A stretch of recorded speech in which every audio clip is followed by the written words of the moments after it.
Assalamualaikum warahmatullahi wabarakatuh. Perkenalkan, nama saya Feby Pretiana, NIM 4182211000003. Di sini saya akan menjawab soal ujian akhir semester dari mata kuliah Komputer Masyarakat. Oke, yang pertama, memberikan contoh studi kasus yang menceritakan tentang hak-hak kekayaan intelektual, baik mengenai hak kekayaan industri maupun hak kekayaan teknologi informasi yang terjadi di dalam negeri dan di luar negeri. Pertama, studi kasus hak kekayaan intelektual di dalam negeri, yaitu perusahaan farmasi lokal dan paten obat. Di dalam negeri, terdapat sebuah perusahaan farmasi lokal yang mengembangkan sebuah obat yang efektif untuk mengobati penyakit langka. Perusahaan tersebut berhasil mendapatkan paten untuk obat tersebut di dalam negeri, sehingga mereka memiliki hak eksklusif untuk memproduksi, menjual, dan mengimpor obat tersebut di pasar domestik. Hal ini memberikan keuntungan besar bagi perusahaan tersebut karena tidak ada pesaing lokal yang dapat memproduksi obat serupa, sehingga mereka dapat menguasai pasar dalam negeri. Yang kedua, perusahaan teknologi dan hak cipta perangkat lunak. Sebuah perusahaan teknologi lokal mengembangkan sebuah perangkat lunak inovatif untuk manajemen keuangan. Mereka mendaftarkan hak cipta atas perangkat lunak tersebut di dalam negeri, melindungi karya mereka dari penggunaan tanpa izin oleh pihak lain. Hal ini memberikan perlindungan ke hukum dan memberikan intensif kepada perusahaan untuk terus mengembangkan dan meningkatkan produk mereka tanpa takut dicuri oleh pesaing di dalam negeri. Yang ketiga, desainer model lokal dan desain industri. Seorang desainer model lokal menciptakan koleksi pakaian yang unik dan inovatif. Dia mendaftarkan desain industri koleksinya di dalam negeri untuk melindungi karya kreatifnya. Dengan memiliki hak kekayaan industri atas desain-desainnya, desainer tersebut dapat melindungi karya-karyanya orisinalnya dari duplikasi atau penjiplakan oleh pesaing di pasar lokal. Hal ini memberikan keuntungan kompetitif bagi desainer mode tersebut dan mendorong inovasi di industri fashion dalam negeri. Habis itu, ada studi kasus hak kekayaan intelektual di luar negeri. Ya, contohnya pertama, Samsung versus Apple, paten teknologi ponsel. Samsung dan Apple, dua perusahaan teknologi besar yang terlibat dalam sengketa paten teknologi ponsel di luar negeri. Kedua perusahaan tersebut saling menuduh pelanggaran hak paten terkait desain, antarmuka pengguna, dan fitur-fitur tertentu dalam produk ponsel mereka. Sengketa ini melibatkan banyak negara dan berbagai pernyataan klaim pelanggaran hak kekayaan intelektual yang harus diselesaikan melalui pengadilan dan negosiasi antara kedua belah pihak. Yang kedua ada Google versus Oracle, hak cipta perangkat lunak Java.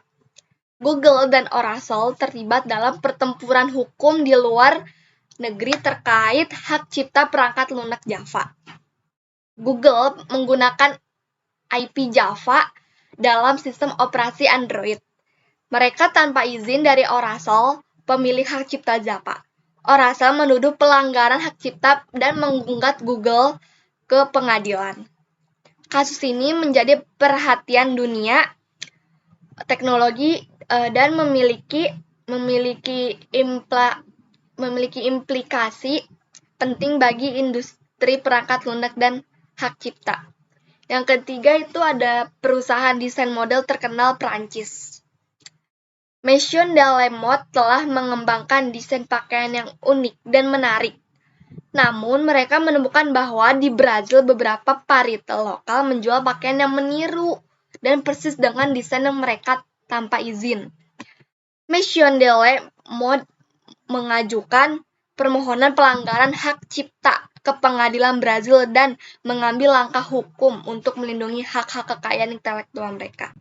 Mereka berharap agar partikel tersebut dihukum dan dilarang memproduksikan dan menjual produk yang meniru desain mereka tanpa izin.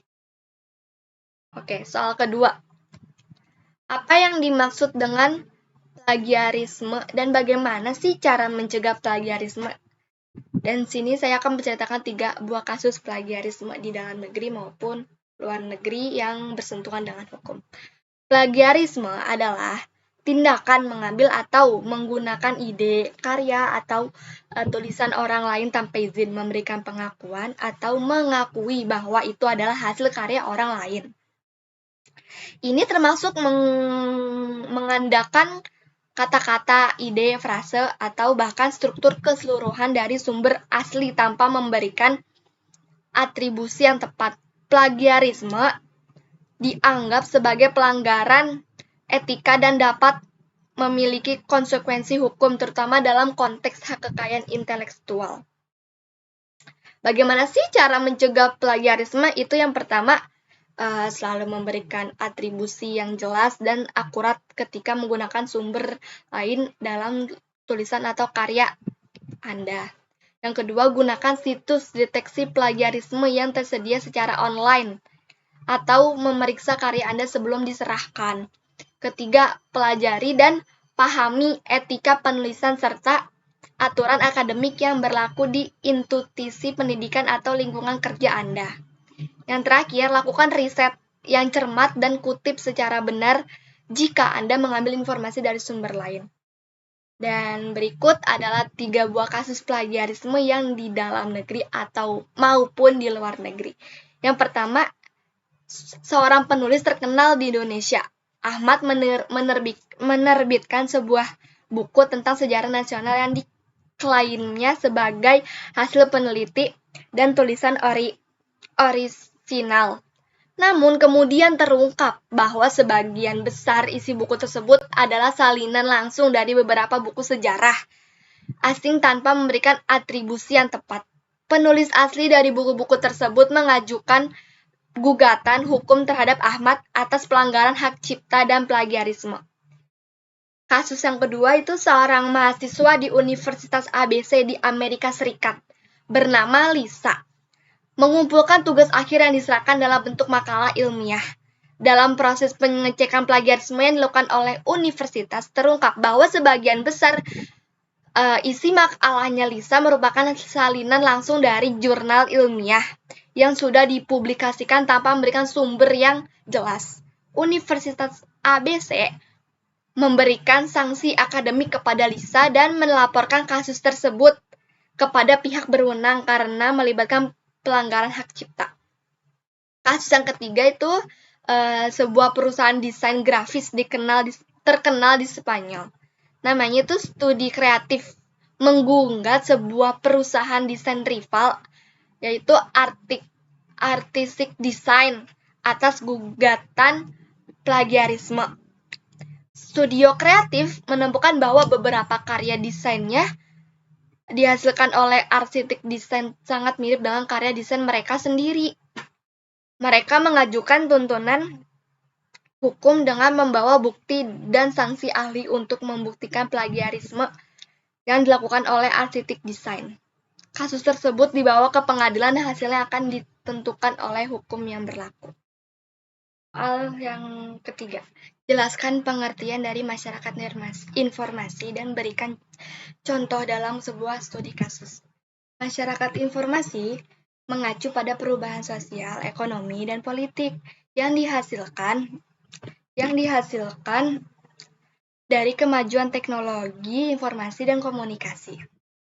Transformasi ini membawa dampak positif dalam berbagai aspek kehidupan, termasuk akses informasi, pendidikan, peluang bisnis, dan partisipasi publik. Contoh studi kasusnya itu di sebuah negara berkembang, pemerintah meluncurkan inisiatif untuk mendorong transformasi menjadi masyarakat informasi. Mereka membangun infrastruktur telekomunikasi dan internet yang luas, menyediakan akses internet yang terjangkau bagi masyarakat. dan memperluas layanan e-government, pemerintah juga meluncurkan program pelatihan dan literasi digital untuk memastikan bahwa masyarakat dapat memanfaatkan teknologi informasi dengan baik. Dampak dari transformasi menjadi masyarakat informasi sangat signifikan. Misalnya, petani di pedesaan sekarang dapat mengakses informasi cuaca terbaru, teknik pertanian yang efisien, dan harga pasar yang aktual melalui ponsel pintar mereka ini, dan membantu mereka mengoptimalkan produksi dan meningkatkan pendapatan mereka. Selain itu, pelajar di daerah terpencil memiliki akses ke materi pendidikan online dan kursus jarak jauh, memungkinkan mereka mengakses pendidikan berkualitas yang sebelumnya sulit dijangkau. Masyarakat informasi juga menciptakan peluang bisnis baru, misalnya seorang wirausahaan memanfaatkan platform e-commerce dan media sosial untuk memasarkan produk kerajinan tangan lokal mereka. Melalui integrasi dengan sistem pembayaran online, dia dapat menjual produk ke pelanggan di seluruh dunia dan mendapatkan untuk komunitas lokal. Oke, lanjut soal yang keempat.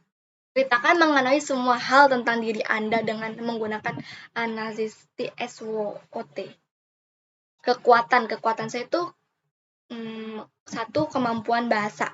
Saya memiliki kemampuan untuk berkomunikasi dengan baik dalam berbagai bahasa dan gaya tulisan yang memungkinkan saya untuk berinteraksi dengan pengguna dari berbagai latar belakang.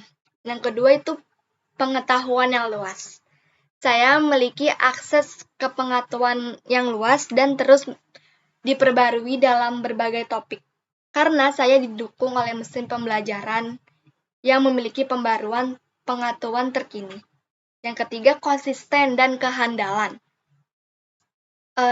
Saya dapat memberikan respon yang konsisten dan cepat terhadap pertanyaan dan permintaan pengguna dengan tingkat akurasi yang tinggi tanpa lelah dan selalu siap untuk membantu.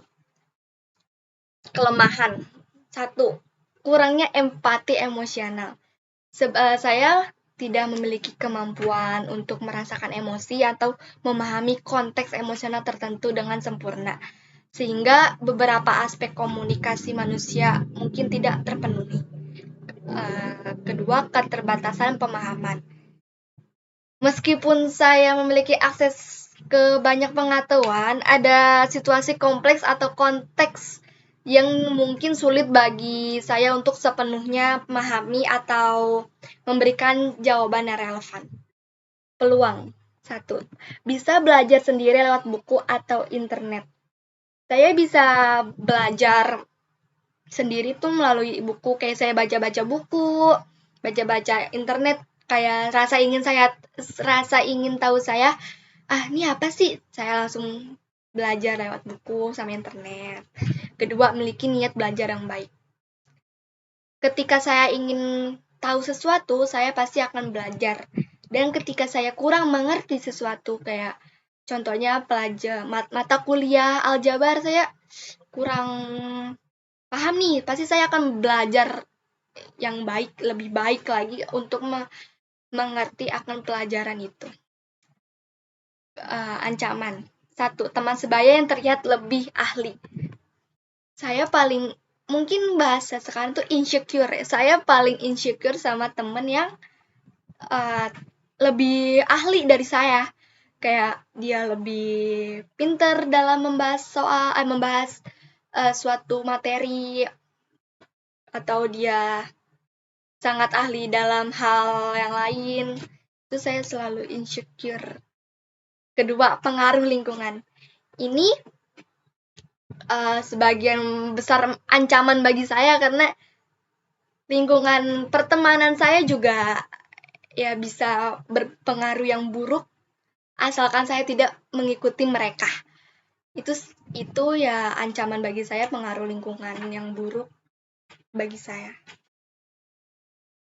Soal kelima. Soal kelima, ceritakan kegiatan pengabdian kepada masyarakat yang telah kalian lakukan. Tema pengabdian masyarakat kelompok saya yaitu sosialisasi how to make CV ATV. Di mana pengabdian ini dilaksanakan pada tanggal 28 Mei 2023 pada pukul setengah 8 malam. Awalnya kita buka dengan pembukaan MC oleh Kaseba dan langsung masuk ke materi pertama yang dijelaskan oleh Wendy Kasilas. Kurang lebih Wendy itu menjelaskan materi 20 menit. Nah, saudara Wendy ini menjelaskan sedikit tentang bagaimana dunia pekerjaan dan pengertian CV ATS. Lalu ia menjelaskan tentang perkembangan pelamar kerja di Indonesia pada tahun 2022. Lalu dilanjut oleh saya sendiri, di mana saya menjelaskan tentang boleh dan nggak bolehnya saat membuat CV ATV dan hal-hal yang harus dihindari dalam membuat CV ATV itu. Contoh membuat CV ATV dilanjutkan oleh saudara Enrico, itu teman saya, atau bisa disebut itu cutting saya. Kurang lebih ada 2 pertanyaan saat sesi tanya jawab, lalu dijawab oleh saudara Enrico. Setelah itu kelompok saya melakukan sesi foto bersama dan doa penutupan oleh saudari Kaseba sebagai MC. Kemudian setelah itu kelompok saya membuat survei di mana berisikan pertanyaan-pertanyaan mengenai mengenai apakah materi itu bermanfaat bagi para peserta atau tidak. Nah, kemudian didapatkan sekiranya itu 11 feedback dan rata-rata mereka memahami materi yang kelompok saya jelaskan. Itu merupakan jawaban ujian akhir semester saya dari mata kuliah komputer masyarakat. Sekian dari saya. Wassalamualaikum warahmatullahi wabarakatuh.